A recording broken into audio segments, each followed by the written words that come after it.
Olá pessoal, hoje nós estamos entrevistando a Débora Munhoz nesse espaço maravilhoso da Unilivre aqui em Curitiba e estamos falando com ela para perguntar as suas impressões sobre economia e ambientalismo. A Débora, ela é química ambiental e é cientista-chefe da Equilab. Débora, você pode contar para a gente e tentar desmascarar, desmistificar essa parte de sustentabilidade com embalagem ecológica, reciclável, reciclada, para ficar mais claro para o pessoal entender? Você, como cientista-chefe da Equilab, pode nos dizer isso? Então, Maurício, obrigada, em primeiro lugar, pelo convite. Um prazer. A questão é que as pessoas pensam que é preciso eliminar as embalagens, muitas vezes, né? E a questão não é eliminar. Você vê que a natureza em si, ela tem as embalagens. A única diferença das embalagens que a natureza faz para que nós humanos fazemos é que a natureza faz uma embalagem que, em geral, ela cumpre a sua função, ela é bonita, ela tem um design apropriado para cada produto. Concordo. E, ao mesmo tempo, ela é reciclável. É verdade. Ou seja, você pega lá, dá um exemplo simples da casca de banana. Ela cumpre a sua função, a casca jogada no chão, nas condições, né, adequadas de umidade, de luz solar, com bactérias, né, o sol, temperatura, ela vai se degradar. Ok, é verdade. O que não acontece facilmente com as nossas embalagens, que são sintéticas. Então, assim, o que o pessoal faz atualmente é demonizar as embalagens. E a questão não é demonizar as embalagens, tornar as embalagens como sendo a culpada, por exemplo. Eu vejo agora a onda do pessoal lá sobre os plásticos, né? A questão não é do plástico em si. A questão é quem está utilizando a embalagem, como está utilizando, para onde aquela embalagem vai. Concordo. Claro, se você consegue, através de pesquisa, através da dedicação dos cientistas e da indústria, transformar essa pesquisa numa embalagem em larga escala, que cumpra a sua função, que tenha um design adequado, que faça a proteção do produto adequadamente e, ao mesmo tempo, que tenha um tempo de degradação facilitado, ótimo. Mas nós temos também que entender que muitos dos problemas causados pelo mau uso da embalagem não é o plástico ou o produto ou o metal ou o vidro que é o problema, mas as pessoas que estão usando as embalagens. A cultura do povo. É a cultura. Então esse é um problema que nós temos que trabalhar num aspecto básico de educação. Concordo com você, porque está faltando cultura, está faltando também uma estrutura do governo, uma estrutura que recolha e realmente define um destino correto. E as indústrias que fabricam as embalagens, elas também não estão envolvidas nesse contexto? Claro que estão, mas a primeira coisa para a indústria é você desonerar. A carga tributária está altíssima. Então, nós temos que pensar também que boa parte dos tributos que nós pagamos para o Estado, nós devemos ter o direito, o retorno no serviço adequado. O que não acontece. Então, eu vou te dar um exemplo. Eu acabei agora de fazer um programa ambiental para uma grande empresa no estado de Minas. E na comunidade para a qual o programa se destina, qual é a queixa da comunidade? Pontos de coleta adequado. Tá vendo? A outra questão é se, uma vez que haja esses pontos adequados, o caminhão que faz a coleta faz de forma adequada, e a outra, ele joga num local adequadamente, num aterro sanitário. Efetivamente é feito? Exatamente. Isso é então, preocupante, né? Não é só uma questão de falar que a embalagem XYZ está Está errada. Eu tenho que pensar na logística desse caminho da embalagem. Eu diria que a logística é desde quando a embalagem nasce até ela ser descartada. Nesse percurso, é aí que se enquadra a sustentabilidade? Na verdade, em todo o processo.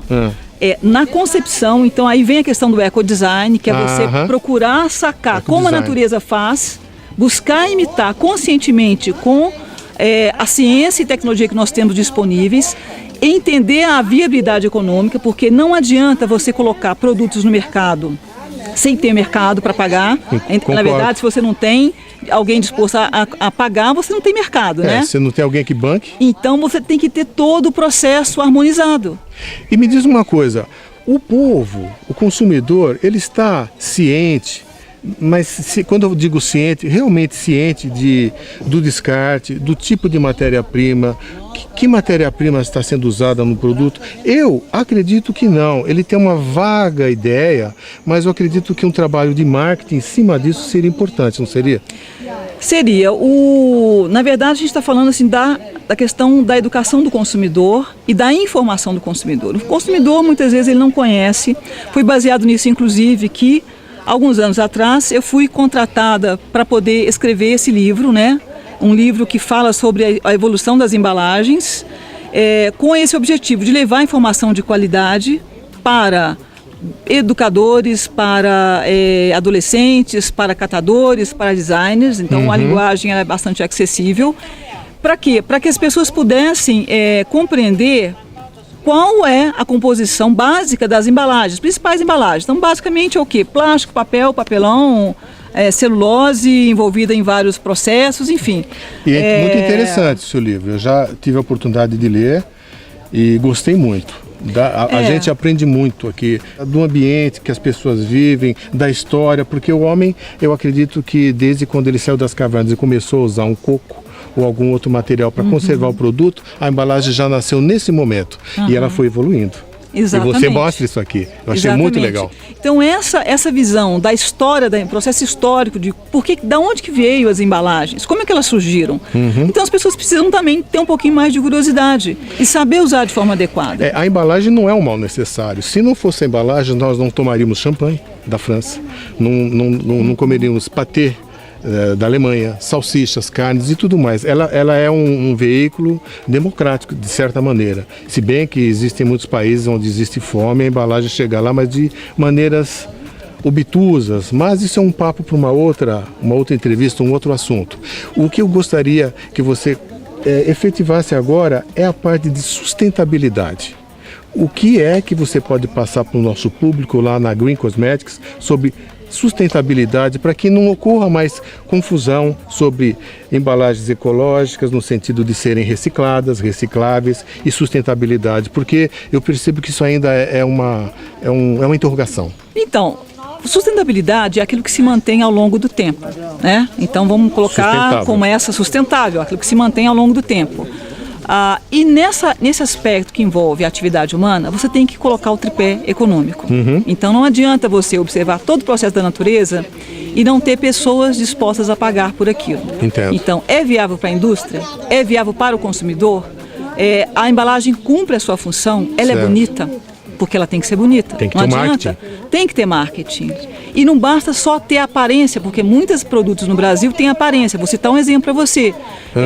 Quantas embalagens tem aí, são usadas para guardar chás, sucos transparentes? Então, para você fazer o marketing do produto, aparentar o que tem dentro, é ótimo, mas para o consumidor é péssimo. Por quê? Porque se você coloca qualquer alimento e chás e outros produtos que são sensíveis à luz, eles vão se decompor. Então o consumidor está comprando uma promessa de saúde, mas não está levando. Entendo. Entendeu? Eu, por exemplo, eu não compro. Eu priorizo. Ou eu fico sem comprar, ou eu vou comprar o produto in natura. Isso porque você tem embalagem. Consumidora consciente, mas todo consumidor que tem um pouquinho mais de cultura, ou seja, é uma pessoa que tem um mínimo de alfabetização científica, biologia, física, química e matemática, e também alfabetização financeira, ela vai fazer uma escolha mais criteriosa do produto. Ah, Débora, mas o brasileiro em massa não tem. Realmente não tem. Era isso que eu ia comentar agora. Aí eu vou te perguntar, você, uma indústria, você quer que esse país melhore ou não? Você quer manter as pessoas niveladas por baixo, a saúde nivelada por baixo? A gente está vendo aonde que esse país está. Queremos virar uma Venezuela ou não? É por aí que então, nós estamos... Aí eu preciso de equilibrar o que é uma necessidade que a natureza nos ensina, que é um produto que cumpre a sua função e depois possa ser reutilizado, reciclado e virar um outro produto, e que tenha viabilidade econômica, senão eu não consigo manter a minha cadeia produtiva. E um produto biodegradável enquadra-se com muito mais perfeição nesse contexto de ambientalismo, de cadeia produtiva, até chegar na mão do consumidor e ele descartar. Olha, Maurício, em primeiro lugar, vamos esclarecer as pessoas o seguinte: essa história de ambientalismo tem a coisa com movimento, ideologia. Tira isso de lado. Tá bom. Vamos colocar o seguinte: como a natureza funciona? Ponto. Ela tem alguns princípios ecológicos? Tem. Não dá pra gente entrar em detalhes aqui. Tá. A gente pode fazer um outro vídeo. Vocês podem procurar um artigo que eu escrevi sobre alfabetização ecológica. O Fritjof Capra fala muito sobre isso. Eu me baseio muito no que ele colocou sobre a questão de entender os princípios e para o ecodesign, aplicá-los conscientemente na tecnologia, na cultura, sabe? Entendo. E claro, sempre entender que nós estamos falando de seres humanos.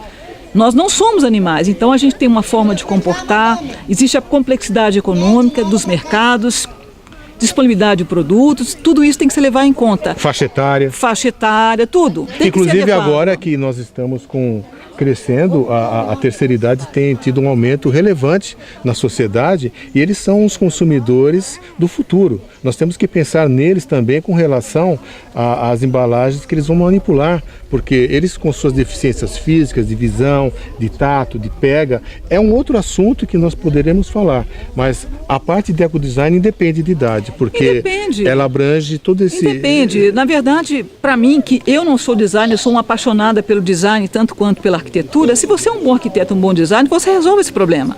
Eu preciso de ter cultura. E aí eu preciso ter cultura sobre os materiais. Foi exatamente por isso que eu criei o Ecoin Lab, que é o laboratório de economia circular, de ecoempreendedorismo e que tem a função também da escola de negócios para cientistas e engenheiros. Entendi. Porque eu preciso entender de duas coisas: de ciência e de economia, de ciência e de marketing, de ciência e de negócios, de business. Então nós brasileiros temos que sair dessa cultura de simplesmente pensar em coisas, produtos primários, né, de commodity, para sair investindo em mais tecnologia, em mais matéria-prima, com mais valor agregado. Eu acho que a palavra-chave é agregação de valor. Então, você vai resolver todo esse tripé, mas tem uma questão básica: tributos.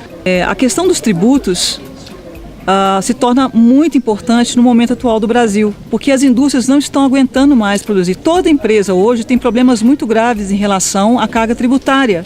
Então, se você tem que manter um departamento de pesquisa e desenvolvimento, você precisa de ter dinheiro para isso. E com uma carga tributária alta, nós não conseguimos ter investimento adequado em tecnologia, em pesquisa. E contratação de pessoal capacitado. Exatamente. Esse é um ponto-chave. Não dá para contratar amadores para fazer um desenvolvimento. Eu preciso de ter o pessoal mais velho junto com o pessoal mais novo para pensar no Brasil daqui a 20, 30 anos e não como está agora. Com certeza. A gente está com um hiato de pessoas bem qualificadas, toda a indústria está sentindo isso na pele, a dificuldade que é você manter um processo produtivo de alta qualidade, basta você ver os produtos que estão colocados no mercado, né? Então você tem pessoas que trabalham e acabam comprando o quê? Basicamente lixo. Verdade. Por quê? Porque ele compra um produto que vai durar pouquíssimos dias, pouquíssimos meses e virar o quê? Vai virar material para ir para o aterro sanitário ou para o lixão. Sem toda a preocupação que deve ter. Então, assim, a gente precisa ter mais coerência, inclusive, nesse aspecto, né? Acabar com essa obsolescência programada, é aí que está entrando forte a economia circular.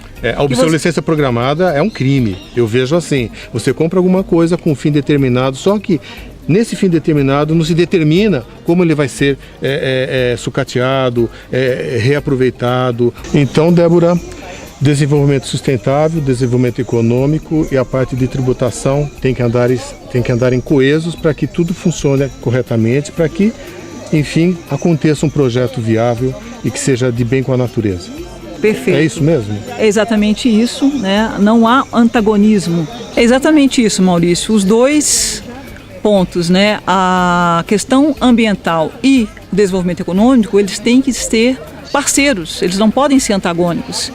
E muitas vezes a gente até foi educado, passou por uma universidade com essa visão antagônica, mas ela é uma visão equivocada, porque se você pensa do ponto de vista humano, se não tiver mercado, se não tiver uma carga tributária adequada, eu não consigo sustentar a minha empresa, o meu negócio. E a roda não gira. A roda não gira, é muito simples. Entendo. Então, é por isso, quando eu falei com você sobre a questão do Econ Lab, né, dessa escola de negócio para cientistas e engenheiros, porque você tem que ter também técnicos que entendam de negócios. Entendo. Tem que ter essa conversa. Não adianta, não há... o produto pode ser muito legal, muito bacana, está de acordo com a natureza, mas não tem mercado. E aí? Todas as áreas têm que sinapsar uma com a outra para que ocorra esse entendimento, né?